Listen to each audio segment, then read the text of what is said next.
of, and that's beads. Yeah. My The purple entire one. dining room table is stacked. I got into making the Indian chokers like the one I'm wearing, Mhm. and it slowly turned into addiction. Mhm. Well, now I'm dealing my addiction. Is the purple one still There you go. available?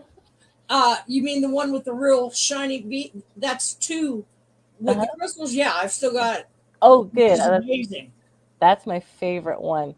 It's so beautiful, Angela. You should see it. It's Well, it's funny.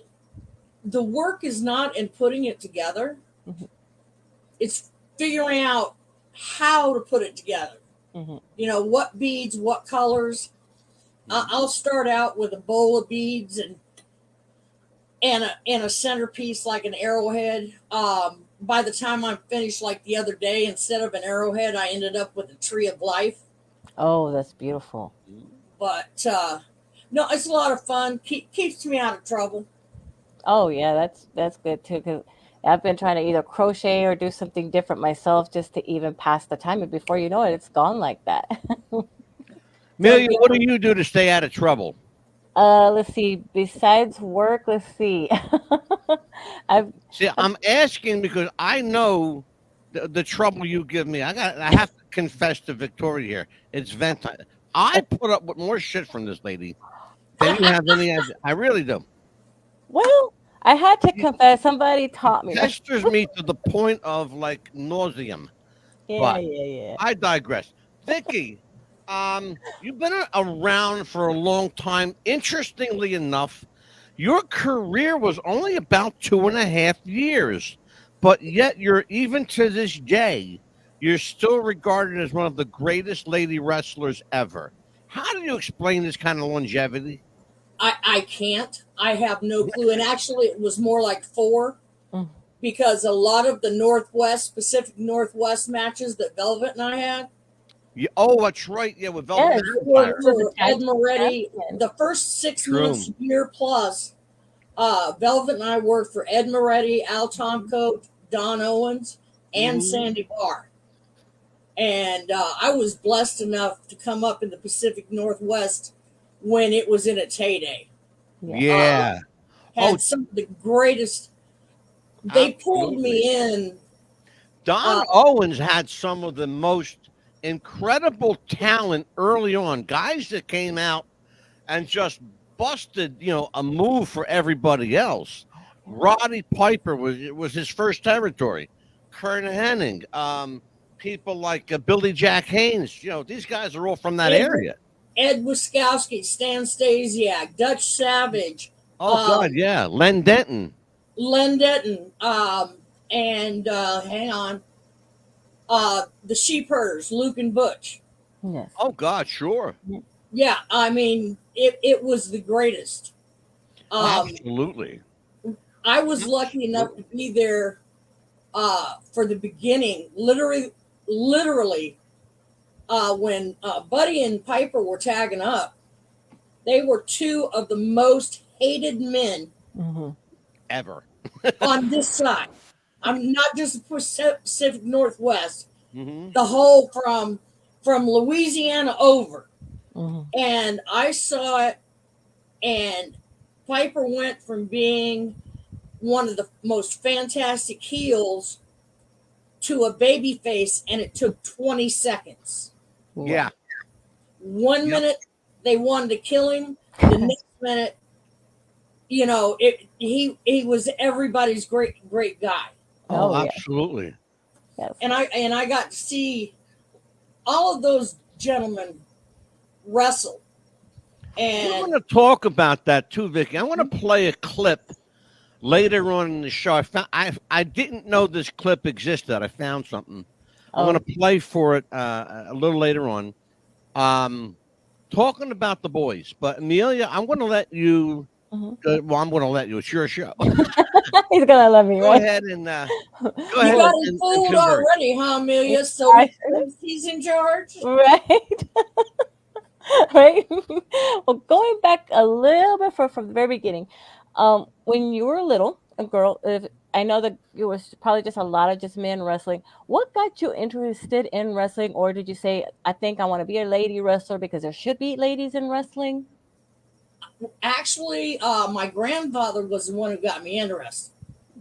I can remember him sitting in the recliner, and he didn't put the foot up. I was sitting in between his legs, leaned back, and Saturdays started out with John Wayne, Hmm. Audie Murphy, the old Italian spaghetti westerns that Clint Eastwood was in, Hmm. The and then rifleman. professional wrestling. Hmm. Mhm. Um, Yep. my first live match that I saw was probably 9 years old, 8 or 9 years old, and I didn't realize it until a couple of years ago. But it was Jimmy Snuka's first match for Don Owens. Wow. I still True. have that autographed 8x10. Wow.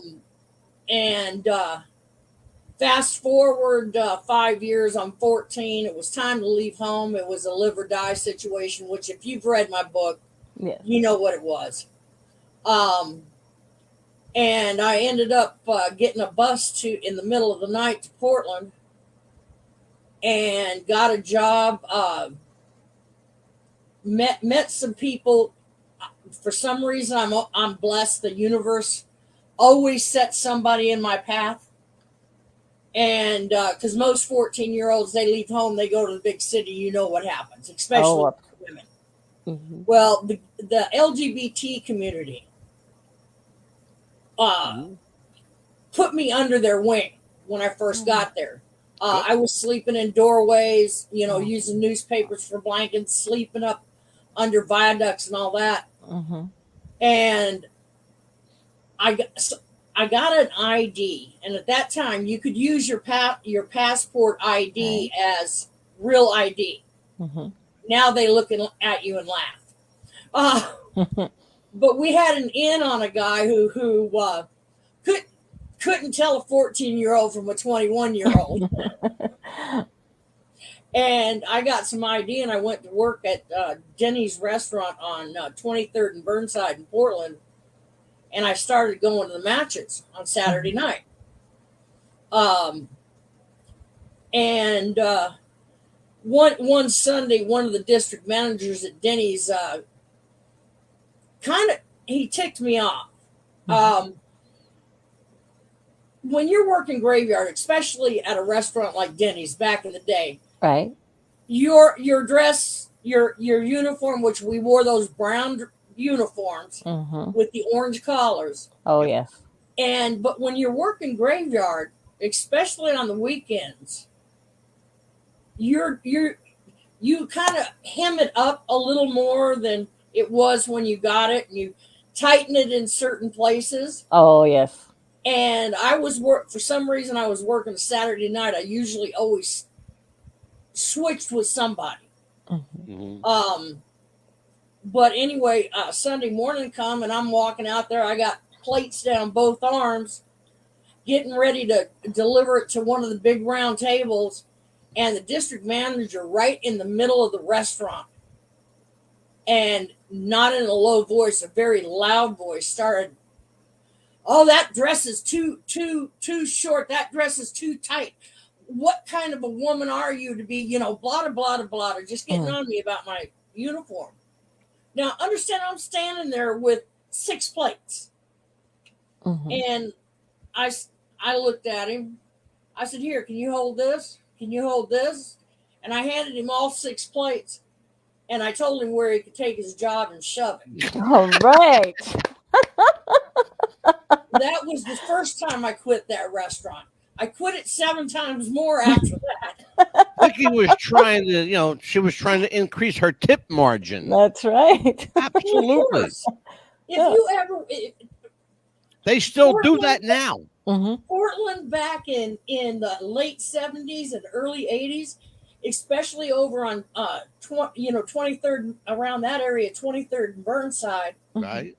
you could walk a block, see a cowboy, walk another block, see a drag queen, walk Right. another block, see a goth. Yeah. It was just a mixture. Earthquake Ethels, Mhm. was on the level of like Club 21, I think it's called. Earthquake Levels actually had a floor that shook. Hmm. You'd be out there dancing, and all of a sudden the floor would start doing this. Oh, that's fucked up. But anyway, I went to matches the next Saturday, and I had already been going to the matches, and told Sandy I walked in dressed to the nines, of course.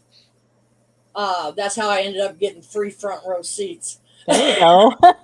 Right? Could not figure out why every time one of the guys got thrown out of the ring, they landed at my feet. You know, just and I walked in and I asked, Sandy and Sherry was doing tickets. Sandy had walked out. He went to hand me my ticket. I said, "You got a job for me?" Mhm. Well, he ended up hiring me. I couldn't work that night because I was in a dress, and when I mean worked, we sat up the ring on. We tore down the ring Saturday night, sat it up for Sandy's flea market on Sunday. Broke down the flea market Sunday night, set the ring up again, Mhm. and from Friday to Sunday, you didn't sleep. Mm. Worked in his printing shop, helped him lay tile in his new house. Mhm. You name it, I did it. Wow. And one day Sandy came to me and he said, "Look," he said, "I don't know if you know it, but I've got a wrestling school." Mhm. And I kind of looked at him. He said, "I've got this woman who wants to become a wrestler, but I can't have her wrestling the guys. Right. Right. And I need you to be a body." And of course, my first words was, "How much is the pay?" And Absolutely. if you've ever met Sandy Barr, you can imagine that those blue eyes started twinkling and he started laughing. He says, "You'll get paid." Mhm. Well, I showed up, went through all the moves that he wanted me to. And up to that moment, I never even thought about being a professional wrestler. I don't remember ever seeing women's wrestling. Right. So I saw roller derby, Mhm. Mm-hmm. the Sure. Thunderbirds, the Oh, women's sure. team. Oh yeah, that. Absolutely. Yeah, oh, that was my favorite team. Um, anyway, about 2.5 months down the road, I stopped, and it hit me one day. The girl that Sandy wanted me to train with had quit within 3 weeks.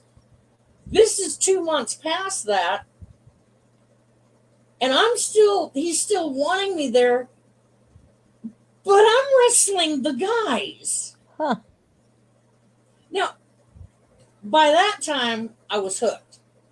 Yeah. Yeah. He sent out the bait, and Right. so that's Vicky, basically how I became a wrestler. Vicky, Wow. were you aware of the ladies who came before you back in the 40s, late 40s and 50s, like Penny Banner and Judy Grable, people like that? Did you know who they were? No, I had no idea, no clue. I didn't, to be perfectly honest, until I got my first computer and stumbled across, the Mildred Burke, Oh yeah, Beverly Shade, Cora Combs, Moolah. yeah, I didn't know anything about these people, yeah. um, other than when I went down to work for Moolah. Right, But when I got my computer, is when I learned of all these women and right. started looking up the history on women's wrestling Oh and god. started watching different shows about the women, my predecessors that paved the way for me. Yeah. And just as a side note, a lot of people realize that Moolah is not one of my favorite people. Yeah, I heard about that. Interesting you should say that. There was Yeah. a documentary on last night. Mhm. In fact, it was they rebroadcast Mhm. Dark Side of the Ring, the Amula episode last night. Mhm. And I'll tell you what, something you said in that documentary was very interesting. I know she's not one of your people, but in the same breath, you turned around and defended her because you said something to the effect of, if you call Moolah a whore, you're calling me a whore. No, if you call Moolah a pimp, you're calling me a pimp. whore. Me a pimp. Yeah. Yeah. She wasn't Yeah. a pimp, but she did And- steal and- from and- your girls. I can tell you, and it's the same things with the drug rumors. Right. Moolah took me to the Bahamas, and Right. we landed in Nassau.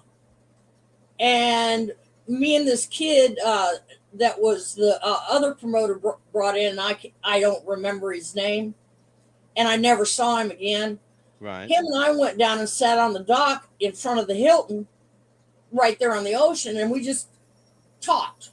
I mean, Yeah. did nothing but talk. And so I get back about dawn because I had my own room, Mm-hmm.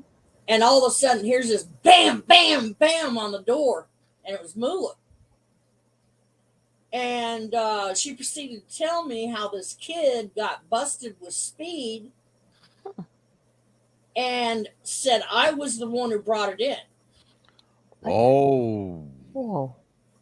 And I took, just as I always do, I said, bring him in here. Yeah. Yeah. Ah. Bring him here.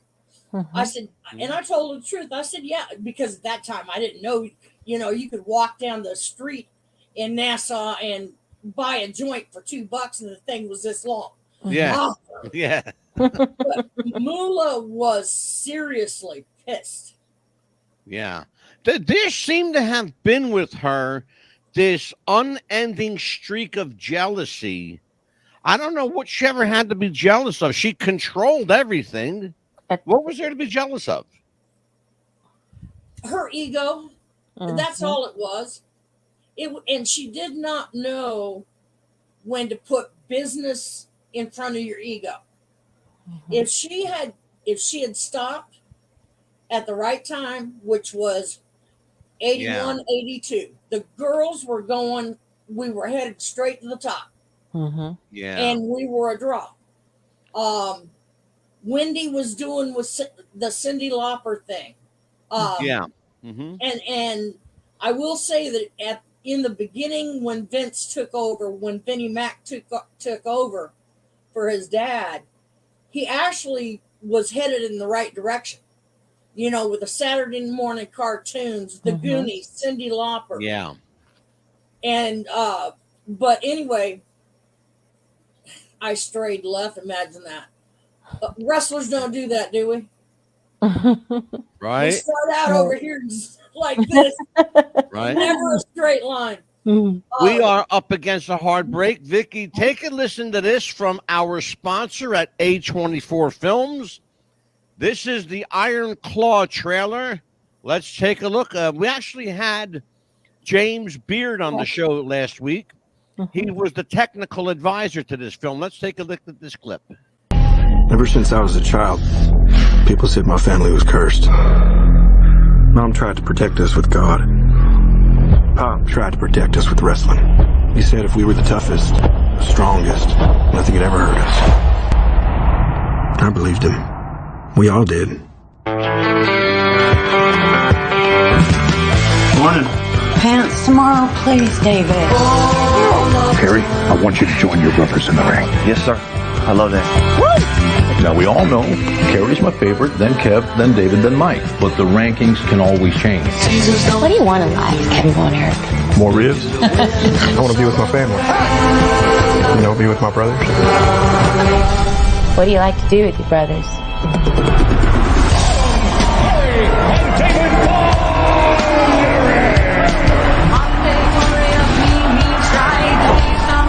Together, we can do anything. We're here to restore justice to the Wrestling Federation that our father built with his own two hands. The hands that will pass down to us. The hands that will deliver the Iron Claw to you. So what do you think? Like we're alive. I love your family, Kevin. Don't we, Uncle? Yes, sir. Oh, man, that makes me so happy. Can I talk to you about something, Mom? Dad's too tough on us. You gotta say something. Baby, that's what your brothers are for. Feel that? You feel that? That's pressure. me to push you too hard? I'm fine, kid. Seriously, I'm just sick. I'm scared, man. It all out of control. That's a terrible accident. I should have stopped him. I need to think about my family. Your job is to wrestle. Live up to that deal, or we are through. I told you to look out for him! I just love being out there with you guys. It's the only thing that matters to me. The Bonner will forever be the greatest family in the history of wrestling.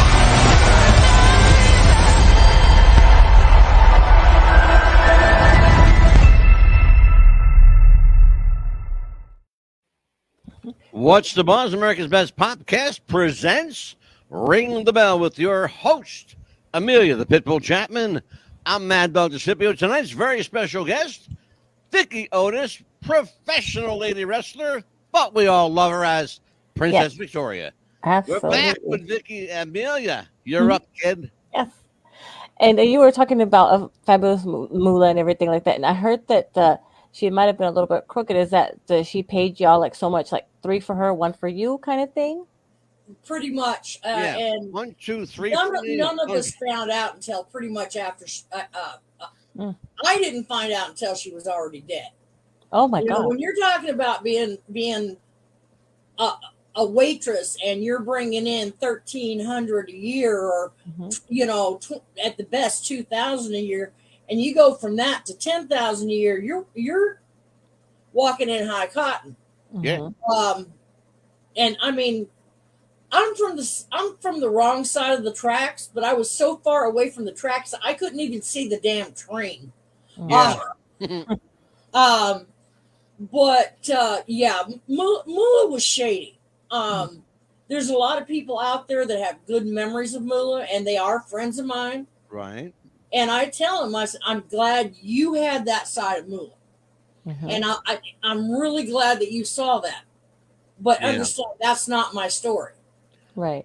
Vicky, I have a information that basically says that Moolah was given the cash from WWF, WWE at the time. Right. The money was given to her, and she was supposed to disperse it. How did that ever happen? Why was that ever allowed to happen? Why couldn't the girls just get paid? You know, Because you get your money. that's the way Moolah set it up. Ah, And we couldn't change it, because if you tried to change something, she'd fire you. I couldn't figure out. I never did figure out why I made more working for Bill Watts than I did for Vinnie Mac Jr. I can answer that because Bill paid better. Well, Bill, Mr. Watts would not send the money to Moolah. Right. He insisted on paying us same night as the guys. We Good. got our envelope. Good. Absolutely. There were nights I made $500. I never made that working for Vinnie Mac. No. You know, People don't understand, Vicky, that, and I have a little piece of the women's contract. Listen to this one. I'm not making a word of this up, folks. Listen to this. And Victoria is here. Princess Victoria is here to absolutely validate that what I'm telling you is the truth. Vince McMahon only guaranteed lady wrestlers 10 matches at $50 a match. What? Am I lying? That was the guarantee. 10 matches at $50 a match. That was a guarantee, but I can never remember making that little in New York. Right. I think that was one of those contracts, and I think I signed it. I don't know. Yeah, it was a minimum guarantee contract at the time. You were guaranteed. Basically, that's what it was. That was a minimum. Yeah. Even if nobody showed up for the match, we were going to get $50. Yeah, exactly. But so you were guaranteed over 10 matches. You were guaranteed to make $1,500, but that could take you 6 months to make that $1,500. No, because when I was working, it wasn't this one night a week, two nights. We were not weekend warriors. Oh, you guys were doing every night then. Oh, yeah. I can remember one time I didn't see the Hill and Moolah for 9 months. Oh my God. But I still had to pay her that $300 on that house, that bunkhouse I was living in. Right. Even if we weren't home, even if we weren't there, didn't have anything but a suitcase with us, we still had to pay $300 a month. Amelia, Wow. do me a favor, Amelia, Yes. get into that. I want you and Princess Victoria to explore the living conditions at Camp Moolah. Amelia, I'll tell a story that should put it all into perspective. Mhm. And I'm not going to mention the two girls' names, but there were two girls, both of them very good friends of mine, that they met up. One of them went to the other's house and said, "Do you have a couple of potatoes? We've got this meat. And does somebody else have some vegetables? We'll make a stew." Well, Moolah happened to be out on the road. And Moolah had this poodle that she boiled chicken, and I'm talking a whole chicken. Mm-hmm. She boiled the chicken for. That dog ate better than we did. Oh my gosh. There was one night, and I walked in there with my guards on because Moolah didn't just invite you to eat dinner for no reason. There was always a back reason. Well, I walked in the door, and Moolah does a, "Hi, hon. I hope you like squirrel stew." Oh. What she didn't realize is I knew what it was like to go hungry for 2 or 3 days by the time I was 5 years old. Mm-hmm. If it was edible, I ate it, and you didn't turn down free food. Absolutely. And that was reinforced when I became a wrestler. You will never see a wrestler turn down free food. Right. Nope. Mm-hmm. Never. Nope. But anyway, I'm sitting there. Especially the boys. Moo hands me the hot sauce, and she says, and she had these fresh jalapeno peppers. And she says, "You want a jalapeno pepper with that stew?" I said, "Yeah, hand me 3 or 4. Now, while I'm sitting there eating squirrel stew with jalapeno peppers, Katie is the midget. Katie, Darling is it Darling Dagmar? Diamond Lil. Yeah. Diamond Lil. Darling Dagmar is the other one. Diamond Lil was at the stove boiling a freaking chicken for this damn dog. Oh Now I'm sitting there eating squirrel stew, and Katie's feeding this damn dog organic chicken. I'm sure it was the highest priced chicken in town. Damn. Man. But that's pretty much how it went. Oh my gosh.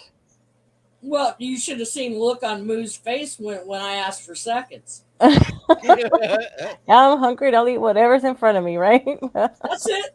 Yep. To this day on that, I'll at least try it. Oh yeah, you'll try anything. That's kind of sad that you would have to pay for something when you're not even living there, but you still had to somewhere to live. But fortunately, and let everyone know when you went into the ring, your outfit, how it had to be compared to how it is now. I mean, pretty much it's nothing now. But when you went into the ring, how would your outfit have to be? Oh, 200 times different than what the girls are wearing today. Mm-hmm. Now, I mean, it's starting to get better Mm-hmm. Oh than yeah. it was. It's getting better. The tops are turning into looking like sports bras. Yes. And instead of bikinis, it's like, biker shorts, Mm-hmm. only made out of lycra and holding up. Right. But when we wore full bathing suits. Yes. Now, the first thing we did is we took the leg, Mm-hmm. sliced a little hole right there on the bottom hem on the bathing suit. Mm-hmm. Took a gold pin and took some elastic and run it all the way through that leg. Now, what we do is when we got our suit on, you take the elastic, pull it tight, put it in a bow. What that did is it not only gave you a better derriere look, but it also kept your suit from slipping up. Right. If there was a problem with the top, we did the same thing with the top. We reinforced it. And we also wore padding in the cups. Because, landing on that mat time after time, you needed some extra protection. Oh, yes. Because you did not, everybody excuse me, you did not want to lose a nipple. Exactly. No, absolutely. We put Band-Aids across them to keep them in so they wouldn't pop out, and put extra padding in the suit too. There for a long time, though, the girls were wearing, I think the worst thing I saw, and I almost lost a 55-inch DLP, is when Vinnie Mac took the girls and Triple H to Kuwait for the boys at Christmas. Anybody who saw that match can attest to this. I happened to get up one night and turn on the TV, couldn't sleep, and lo and behold, there's WWE. And they're in Kuwait, and they keep talking throughout the different matches or in the breaks about how these three girls were going to have a contest, and whoever won the contest got to be, Triple H was doing Santa Claus, and whoever ran the contest got to be Santa's little helper. Now, understand the train of thought. I'm a woman professional wrestler. Yes. When you say contest, I'm thinking they're going to wrestle. Right. These two girls will wrestle. Whoever wins that match will wrestle the third one. Whoever wins that match is Triple H's little helper. If only. Right. Now, as the girls walked out to the ring, they had these cute little red Santa Claus type capes, little tinies. And I wasn't thinking anything about it because we all, had some short coats.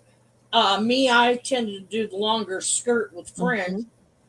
But I didn't realize when they walked out to the ring, they had high heels on. Oh, my goodness.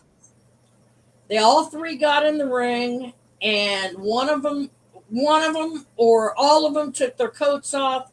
When they took off their coats, they literally had 3 triangles about like this, and butt floss. And I do mean butt floss. Yes. And instead of wrestling, they proceeded to do a dance off. Oh, my God. The only thing that was missing was the pole. Yeah.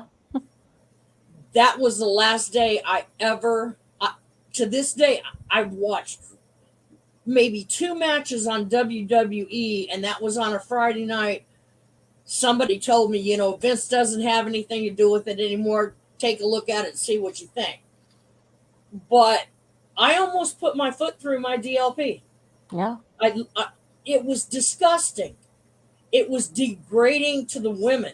Absolutely. And Amelia, I don't blame the women. Yes. They did what they had to do to get booked. And Vinnie Mac was the one, his signature was the last signature to okay it. So I don't blame it on Russo. I don't blame it on Triple H. It is landed right in Vinny's lap. Yeah, Vince Russo is a good friend of mine too. I haven't. Don't make me reach through this computer. Right? I haven't watched. He's been on the show about 5 times already. You're looking like. Let's take a look at this. Let's go back a little bit. We're going to go back a couple of years and take a look at Princess Victoria in action. Let's watch. I've been waiting for this. Oh, this is going to be good. Oh, Full yes. house at the Sportatorium, wrestling's most famous arena here in Dallas, Texas. World-class championship wrestling. David Mannix is the referee. That's that one piece that she's talking about. Ooh. And the Princess goes to the work. House arm drag, and Judy Martin hops out of the ring. She claims hair pull and obviously was not.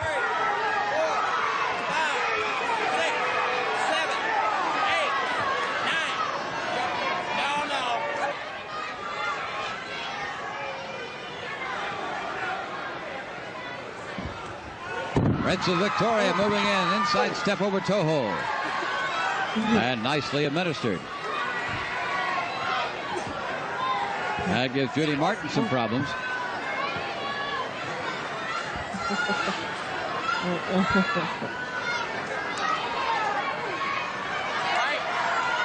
Got to break it. Judy goes to the ropes. Now she's got to help her out into the ring, and she does. Wendy Richter. That means she put the referee. Princess Victoria doubling up Wendy Richter now. Yanka here, no. Princess Victoria. By the way, Vicky, you had a hell of a chop. She did. Oh. Executed to perfection. Into the side headlock. Chuck, chuck, chuck! The Ellen choke by Wendy Richter brings the referee over to take a look, and there's no such thing. Take in! Up in the air. Oh, my. Nice maneuver on the part of Wendy Richter. Oh, tremendous strength. Notice, Amelia, how our bathing suits don't move? Yes. That's from the elastic. Kicked to the back by Richter. Obviously, Wendy Richter very much the aggressor. That's the very first. I like what I just got involved. The top rope across the throat of Princess Victoria. Variation there on being executed by Wendy Richter on Princess Victoria.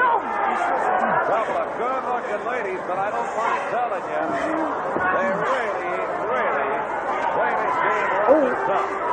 Richter, especially, very aggressive. Wendy Richter, again a yank of the head. And the referee warning Richter, hanging on. One of those pigtails. This juncture, Princess Victoria is very sorry that she has her hair done in that fashion. However, I'm sure Miss Richter would find. We'll take a look there at some of the posing of Miss Richter, obviously a bodybuilder. And I find it very, very interesting. All shoulders.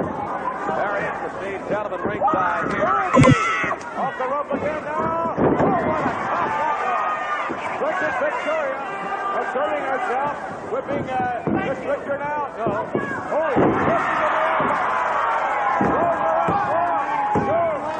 Yes.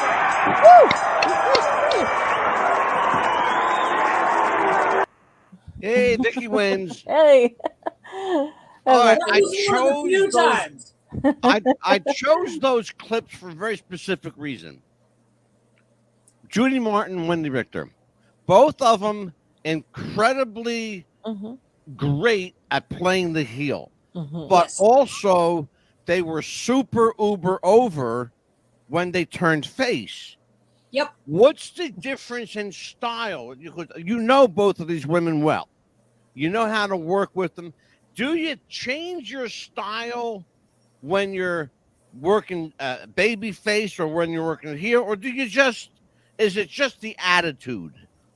You hit it right on. You took the words right out of my mouth. Leilani Kai, Judy Martin, Velvet McIntyre could walk. I wrestled Velvet in her hometown in Canada, and they booed her. They cheered her when she walked out to the ring, but before the match was over, they booed her. You know, that's rough. If you noticed, I pulled a little hair.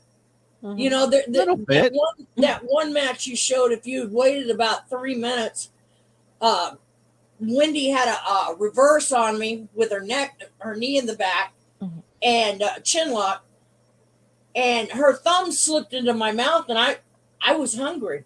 There's a And part of I'm that. sitting there. I literally walked her around the ring by her thumb, Oh, that's funny.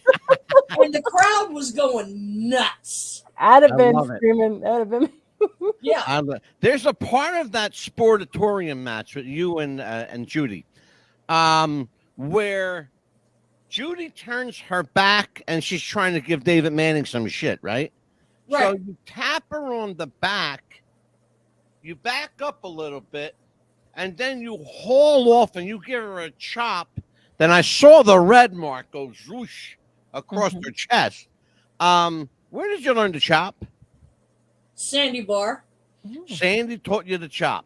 Because that's Sandy taught me 90% of all the moves. And a lot of people don't use the move. Nobody uses a small package anymore. I know. Very few people use a hammer lock, a headlock, an arm lock, anything. Back Very few people wrestle anymore. I know, it's all sports entertainment It's now. all acrobatics. It's not wrestling anymore. What do you think?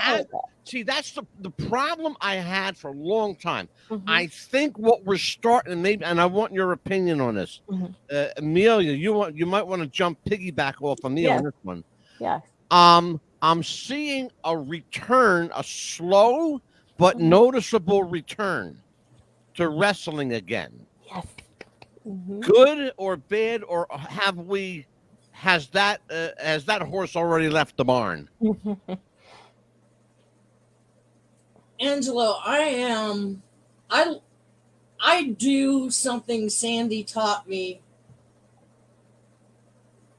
before I ever step foot in the ring. You listen to your fans. Absolutely. And the fans are tired of the acrobatic soap opera crap. Oh my God, please, yes. I saw Cameron Starr, who is a good friend of mine, aka Lucas Lane, was starting a promotion in Portland. Okay. And unlike other promoters, he did not put a belt on himself. He did not put himself in the semi-main or the main event. He did the first match. Now, the first match, we all know that's where you just kind of warm them up a little bit. Sure, the curtain jerk. Oh, yeah. Right. And it was a 20-minute to the limit match. In the 20 minutes that they were wrestling, there was more technical wrestling in that match than I have seen in 20 or 30 other matches total of some of the promotions I've visited. I'm sure. Oh, yeah. At one point, Cameron Starr threw his opponent into the corner. When the guy hit the turnbuckles, the ring moved 6 inches. Wow. Whoa. Oh, and that's what the fans did. You could hear an audible like this. Wow. Now they wrestled, I believe it was a 20-minute match, but they wrestled to a draw. Right. There was no heel, there was no baby face. It was a total technical match. It used to be, Vicky, and I don't know how it is now, but here's what the rule of thumb used to be. If you can't be last on the card, which last is always the main event. Yes. If you can't be last, you want to be first. Yes. That's what they used to say. You want to be first. Why would you want to be first? Well, you just heard Princess Victoria give a splendid explanation why. Well, because sometimes that first match sets the tone for the whole night. Gets the crowd going. Yeah. Well, exactly. This is what I had not seen in a while. Right. I'd seen it in my day, but visiting other promoters, I have not seen. These two gentlemen did a technical match, 20 minutes, to a draw. When the referee held up both hands, Yeah. they shook hands.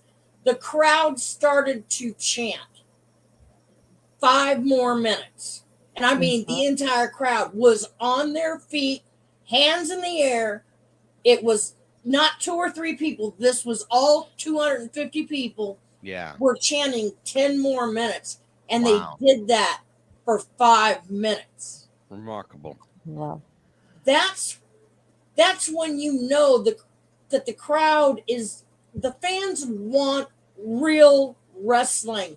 Mm-hmm. We call yeah. it old school wrestling. I call it real wrestling. Exactly. Exactly. Thank you for saying that. Exactly. For And the sure. fans, they're sick of 30 minutes of talking Mhm. and doing the soap opera. Horrible. They Horrible. want, and then doing 5 minutes of wrestling. They want a 5-minute jack your jaw, and they want 30 minutes of wrestling, and they don't want the bumpity bump crap. Yeah. Yeah. They want to see real wrestling. They want to see backdrops. They want to see hammerlocks. They want to see the heel hiding the thumb to the throat. You know, Mm-hmm. they're sick of this. These guys don't know how to hide something from the referee. No. Mm-mm. And what they're doing is they're giving all their heat to the referee. Right. Yeah. It's bad when the referee is the most over person in the match. Mhm. Yeah, It's crazy. but I'll tell you what. On that, hold on to that thought, Vicky. I have them right up against the hard break. We will be back in 2 minutes and 20 seconds. Jess wanted to start a business when something surprising happened. Today I'm going to teach you how to crochet. She started crocheting, like a lot. And her friends noticed. Jess, you need to sell those. So she signed up for Shopify and started building her business. Yes, I love that. And after a lot of hard work, this happened. Oh my gosh, I just made my first sale! You see, every day, hundreds of businesses get their first sale on Shopify. We got a ding! And the next could be you. So when you're ready to bring your idea to life And become your own boss. build it on Shopify.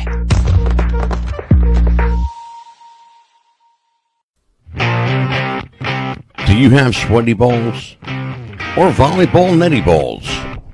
It's time to make them ready balls. The Manscaped.com Lawnmower 3.0 will do the job and clean your knob with its patented no-nick head, so your head will function as desired. Enter promo code WrestlingFuture for a generous 20% discount. That's enter WrestlingFuture for a 20% discount. Manscaped.com and Wrestling with the Future, going balls to the walls with Manscaped.com and the Lawnmower 3.0, your balls will thank you. And so will we.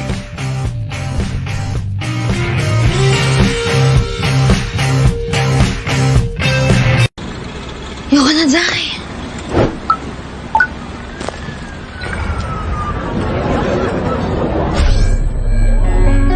Ayun na, pre. Kaya siguro lagi nakatingin. Kasi yun na lamang ang magagawa. Inaabangan ako na mawala. Kaso lang ang malala. Nadapa, kakatingala. Game? Sa kapunta to the moon. Road trip. Vroom vroom. Skr skr. Zoom zoom. Go time, better up, I can help. Let's not let me get ahead of myself. Put your ball mouth, tell me you don't wanna get shelled. Why so silly, get the lotto intel. Why still with me, I'm bothered. Oh my.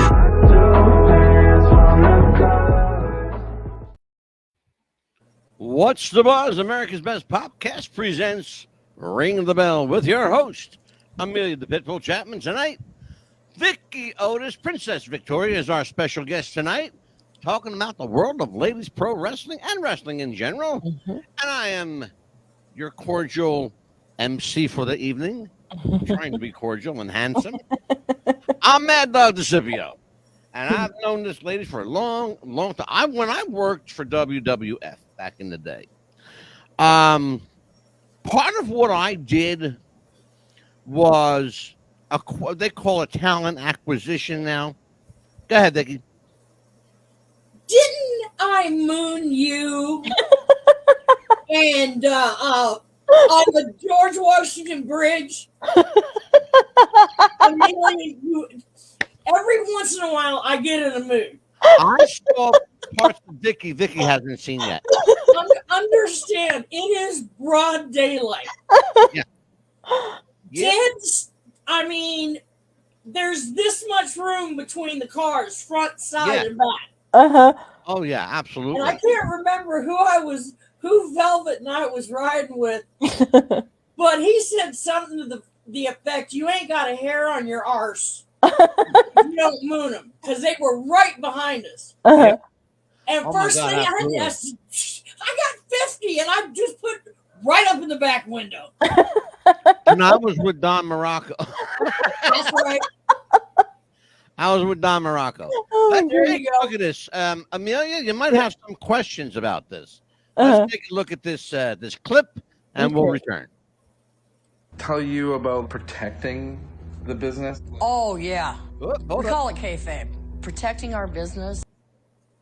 That's what made our. There it is. There it is. If you broke kayfabe and you what we call smartened a fan up, you lost your job. There's one match where Buddy grabbed me by the collar and he runs me into the brick wall. Oh. My head busted open. And all of a sudden, out of nowhere, comes my brother Doug.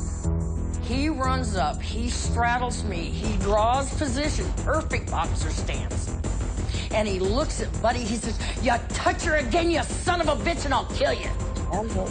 And I can't say anything. I have to let the security guards take my brother off the stage. When I got downstairs, it was like, wow, who was that? I said, "That was my little brother, Doug." They went, "What? He really loves you. That was cool." His sister was getting hurt, and his first instinct was to put himself in front of me and whatever was hurting me. And he got a lot of respect. A lot of respect. I wish that I could have brought him downstairs and let him talk to the boys, but I hadn't smartened my family up. I didn't want to take wrestling away from them. That's how important it is to me. I think one of the best compliments as a woman professional wrestler that I could get is when you hear somebody and they say, "Oh, she's one of the boys." That to me was gold. That meant that the guys, number one, they liked the way I wrestled. Number two, they liked my personality. Number three, they treated me with respect. That's the best compliment that I can think of, is being called one of the boys. And you'd be absolutely right. Absolutely. Being called one of the boys, it's a badge of honor. Amelia, it's all yours, kid. Absolutely. Oh, I've seen male wrestlers that were not called one of the boys. Exactly. That's exactly my point. Yep. Yeah. Absolutely. But the first time I was called one of the boys, Do you remember where and when it was? Huh? You remember where and when it was? When that happened? When I believe, hang on. Louisiana. Okay. The guys are trying to talk to David Schultz, trying to get, because he was a babyface, I was a babyface. They wanted him to ride me to the next town. And David Schultz says, "I can't do that. If I do that and my wife finds her hair in here," and out of nowhere comes, I believe it was Terry Allen, and he goes, "David, she's one of the boys, really?" Mm-hmm. You know, and when you hear that, especially as a woman. Yeah. Yes, I'm a woman first. Yes, I'm a wrestler second. But to be called one of the boys validates that I am not only a woman that they respect, I'm a woman that they appreciate, they like my wrestling, and most times like my personality. I've never heard Moo referred to as one of the boys. If I've never you- heard that from any of the guys. If you knew how many of the guys, when Sandy came to Velvet and I and said, look, if you guys want to keep wrestling, and this is after we'd done a tour in Tomko's territory, Moretti's territory, and Don Owens, and we basically run out of stories. How many stories can you put around two people? Exactly. And we were there a year to a year and a half. So, you know, all three promotions did the very best they could for us. Sure. And I'm sure that Sandy tried to get us booked in other territories, but unfortunately at that time, Moolah had them locked up. Yeah. And when I started telling the guys that I was going to Moolah's, with no exceptions, all of them, and one told me, he said, Vicky, don't go. You can stay with me here. I'll get you on your feet. You can get an apartment. Do not go to Moolah's. Right. Um, Remarkable. How does Billy Wolf play into all this? He doesn't. I never met him. Oh, okay. Really? Okay. He was gone. Maybe. Oh, okay. I was going to say it was before. Well, yeah, it was before your time, probably. Yeah. Okay. Didn't Moolah catch Billy with somebody in their bed? Yeah. It was it. Oh shit! Who the fuck was it? Yes, that's a famous story too. Yeah. It was He married her. Whoever it was, he married it was her. Mildred Burke. Well, okay. All right. Mildred Burke. Yep, sure was. It was Mildred Burke. Amelia, you know who Mildred Burke was? Not a clue. She was one of the very muscular woman back at the time. Like Very a China of them days. Yeah. Very unseen in the 50s and 60s, Amelia. Yeah. You don't see the body that Mildred Burke had. Yeah. And I guarantee you, I don't even think steroids were around at that time. Oh no, she was doing that from weightlifting. She was Right. lifting weights. Wow. Amelia, it's all yours, kid. Right. It was and so you know how we were talking about, you know, your moves and things like that. And particularly, was there a certain referee that wouldn't allow you to do certain moves that you knew that, oh my gosh, this referee is going to be here, I'm not going to be able to do a certain thing? If they want to talk about what I couldn't do, I suddenly went deaf. Right? Say, I'm going to do what I want to. This is my ring. The only thing that I never wanted to do, and every time I was in the ring with Moolah in a tag team match, she wanted to do it, and I hated it, is when they rolled the referee, because I hated it. When Velvet, me, and Judy, or Wendy and Joyce went to Portland, I had already talked to Sandy. Sandy was the referee. Sandy Barr, my trainer, the referee, Sandy Barr. And I told him how much I hated that move. I thought it was just, it took the match from wrestling to comedy. Right. Yeah. Oh yeah. And somehow Sandy, when we first got in the ring, he looked at Joyce, because Joyce was one of Moolah's girls. And he said, "Do not roll me." Oh.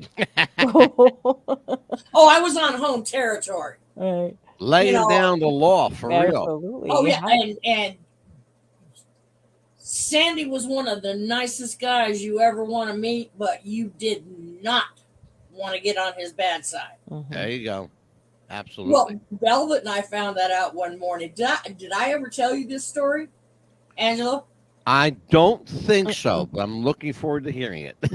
Funny thing was, what I'm about to tell you, there was an exact match or scene in All the Marbles to this. Only this actually happened to Velvet and I. Okay, I know the film and I know the scene you're talking about. Go ahead. Amelia, every Amelia's morning, young. once Sandy had Velvet and I under his roof, And I got to give props to Sherry.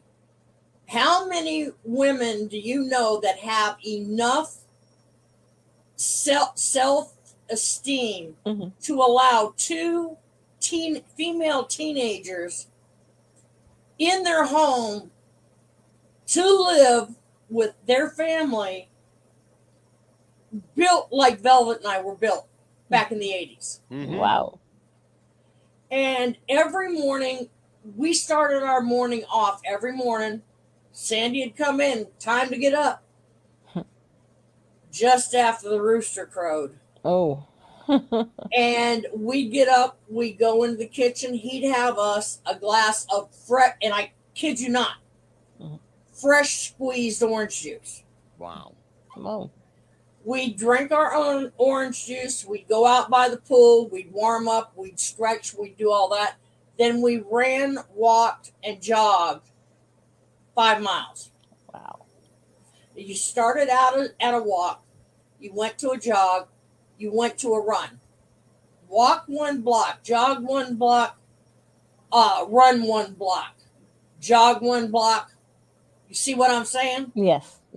And so we get up this one morning, and Sandy hadn't ever followed us before. So we're feeling quite safe. And I had spotted just off of the path we were supposed to take, right over here in the corner, is a bench. And I told Bella, I said, come on, let's go take a break.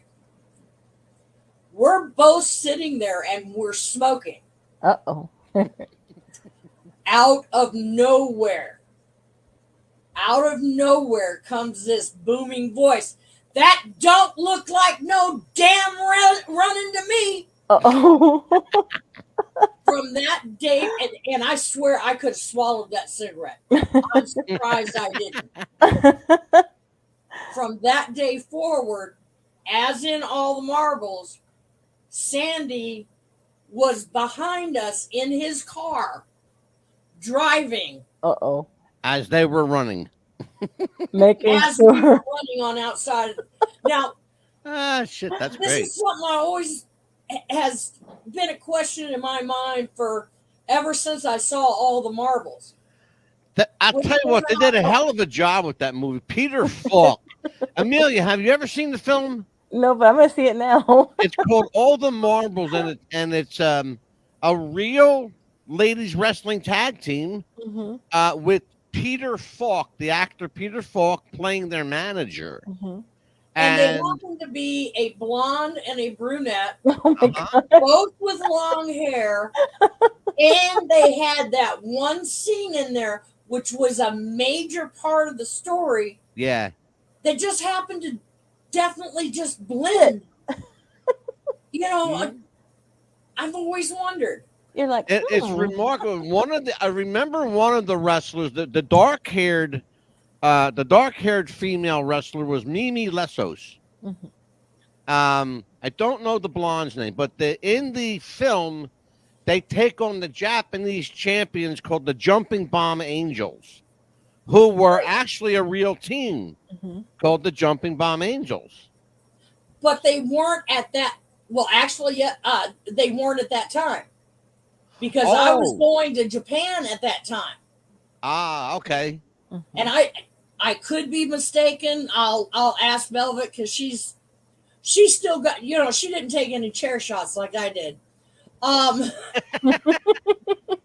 But I don't believe, I know both of the women that are part of the Jumping Bomb Angels, but I don't believe they were a tag team at the time that I was over there. And I know I was over there somewhere between 4 and 7 times in 2.5 years. Right. Now, you guys, you guys wrestled them a few times. 3 I know of. Right? Didn't you and Velvet wrestle the Jumping Bomb Angels like 3 or 4 times? No. Who am I thinking? No, of? I broke my neck the first week in September of '84. That's right. That's right. That is right. Yes. Velvet and Desiree Peterson may have wrestled them. Mm-hmm. I'm going to find out right No, now. there's no way that I could do what you did. I mean, I just love you as a female wrestler. And if someone was to come to you and ask you for advice to become a wrestler, what advice would you give them? Yep. Beautiful. Perfect question. Find a real trainer. There you go. Do not go with Joe Blow, who's been in the ring 2 years, wrestled every weekend of 2 years. So he's got what?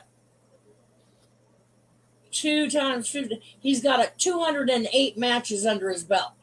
Right. I wasn't even broken good by the time I had 200 matches. Mm-hmm. Find a training center. Go with Alpha and Sika and Samu, the Samoan Dynasty, have a true wrestling school.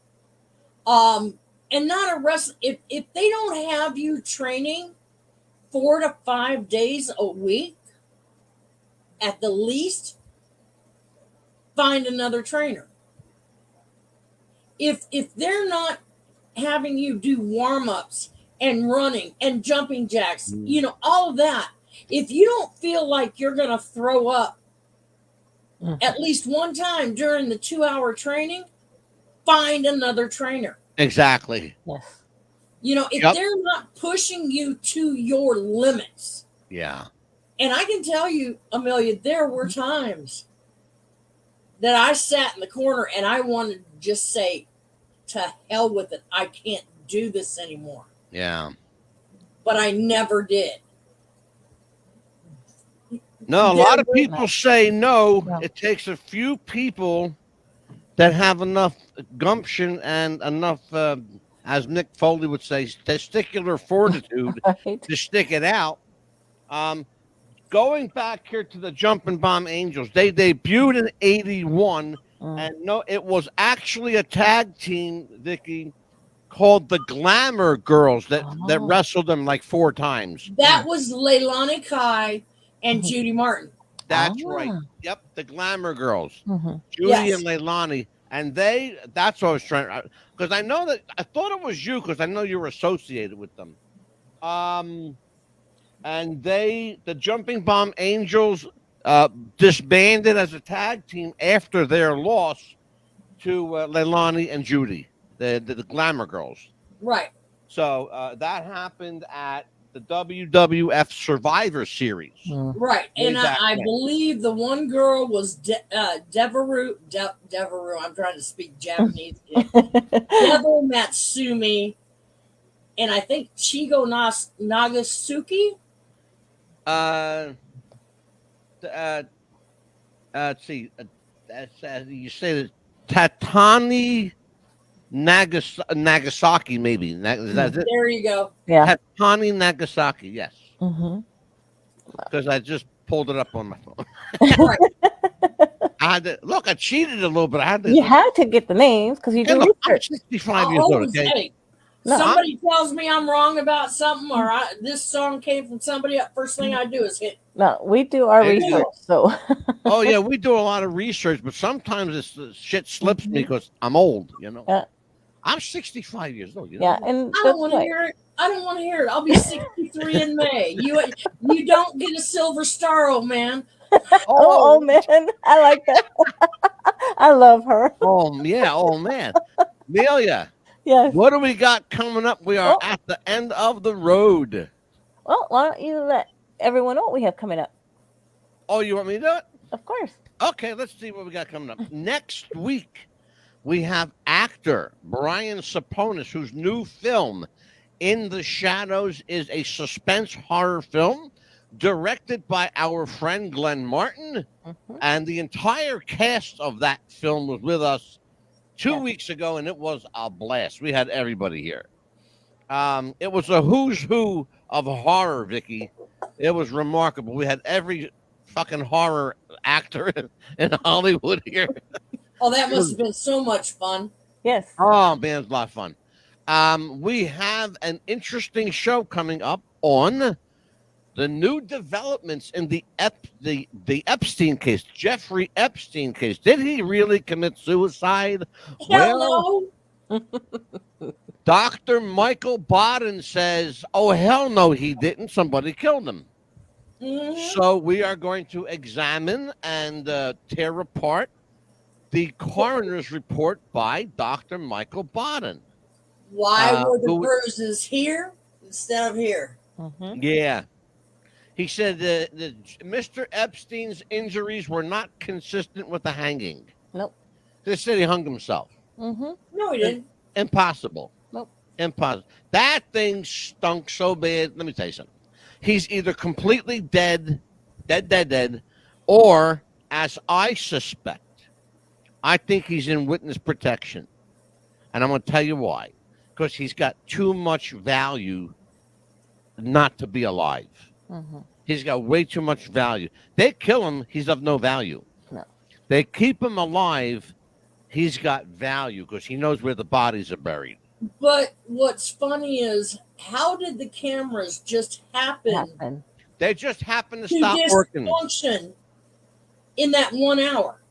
Well, that's what his brother wants to know, too. And I got film of his brother asking that very question. And the bodyguard just happened to be on break at that time when the camera Just stopped happened working. to be on, but just happened When to be on he break. was on suicide watch and they were supposed to check on him Yeah. every half hour. Right. Yeah, that wasn't going to happen. Let's see what else we got coming up. Let's see here. Oh, let's see. We have Deep underground military bases on the 23rd. we're doing an expose of the DUMB system. And if there was ever an acronym that fit the military, this is it. DUMB. D-U-M-B. Deep Underground Military Base. And there are right now 74 of them in the United States alone. Does not surprise me in the least. Not at all. Ring the bell on the 24th. Amelia, who you got on that show? Sweet Georgia Brown. We're going to do the first African-American female wrestler, Sweet Georgia Brown. Her real name slips me at the moment, and I used to know it again, but I'm old again, so there's my excuse. I'm sticking to it. And let's see. And I think, Jennifer Banco is going to come back with us too. Is she? You remember her from Friday the 13th and Texas Chainsaw Massacre? So she'll I've be here seen again. both. What did she make it halfway through the film? Say again.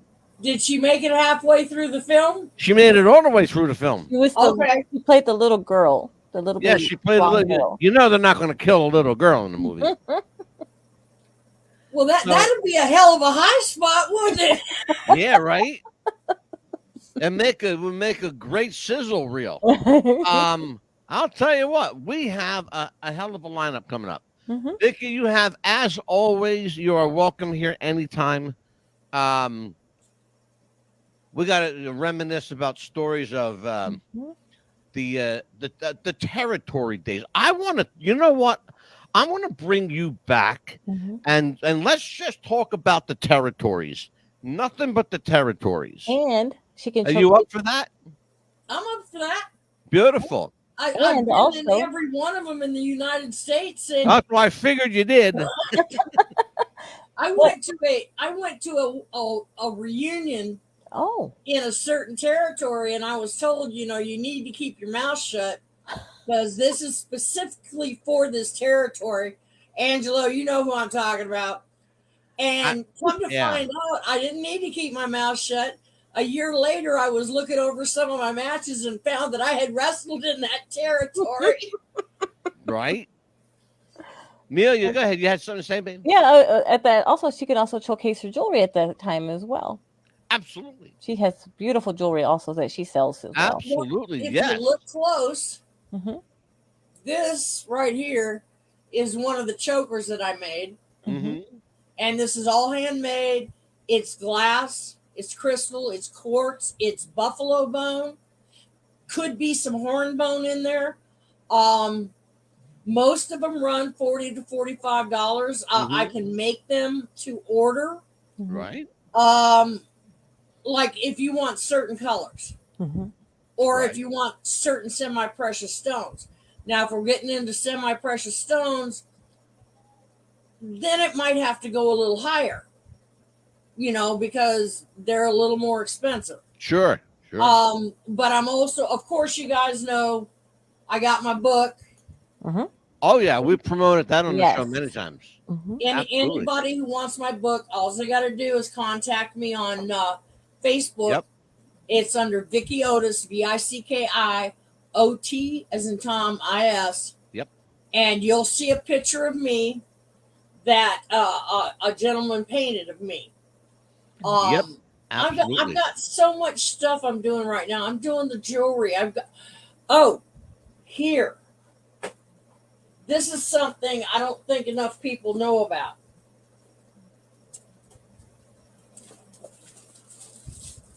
Oh, this wow. Picture of Velvet and I. Oh.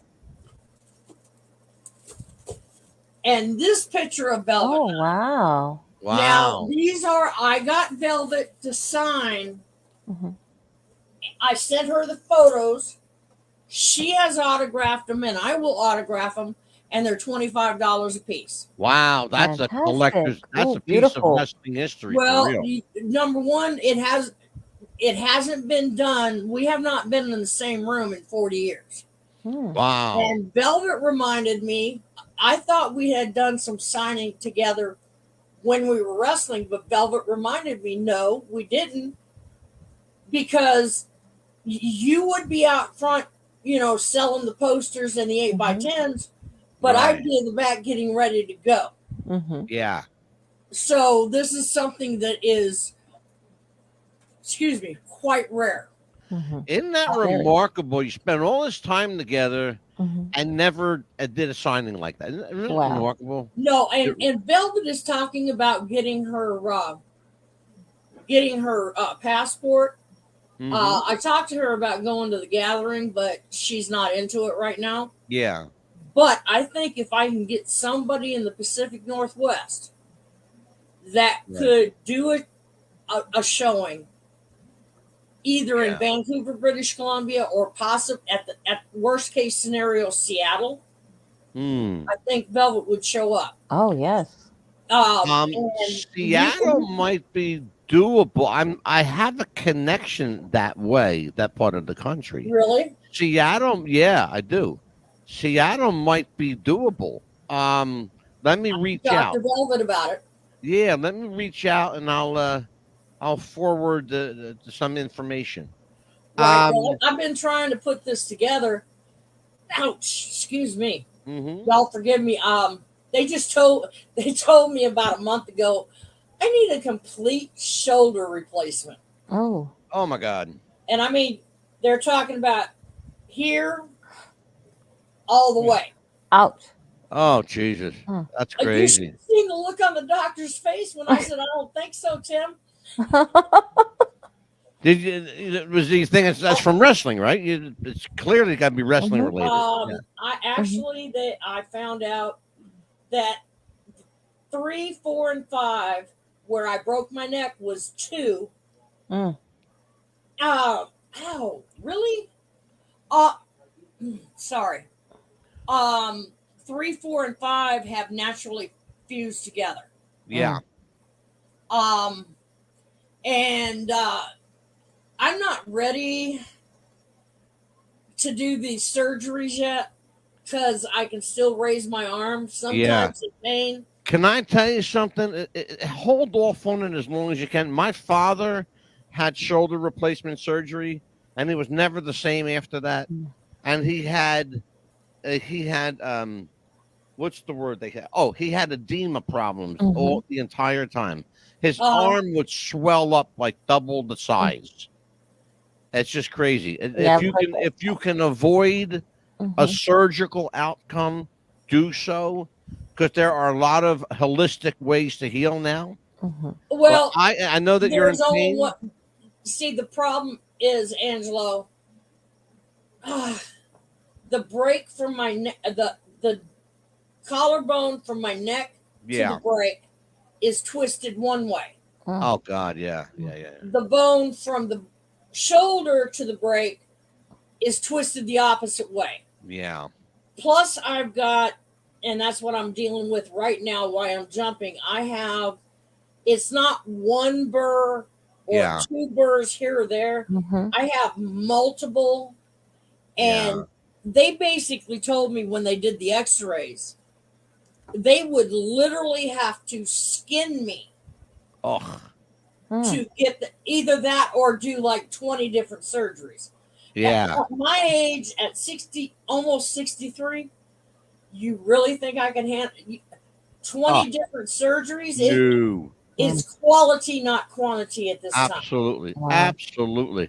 Well, I'll tell you what, sweetie. I'm going to let you go because I know that you're having, because it looks like you're spasming. That's the problem. Yeah, that's exactly what's happening. I'm sorry, folks. No, we'll let you go to rest. And I thank you. Thank you so much for being a guest on the show. On behalf of Amelia, the Pitbull Chapman, on behalf of Princess Victoria Vicky Otis, I am Mad Dog DeCipio. Join us again Monday night with Brian Saponis on What's the Buzz, America's Best Popcast. Take care, folks. Good night and God bless. We'll see you next week. Bye-bye.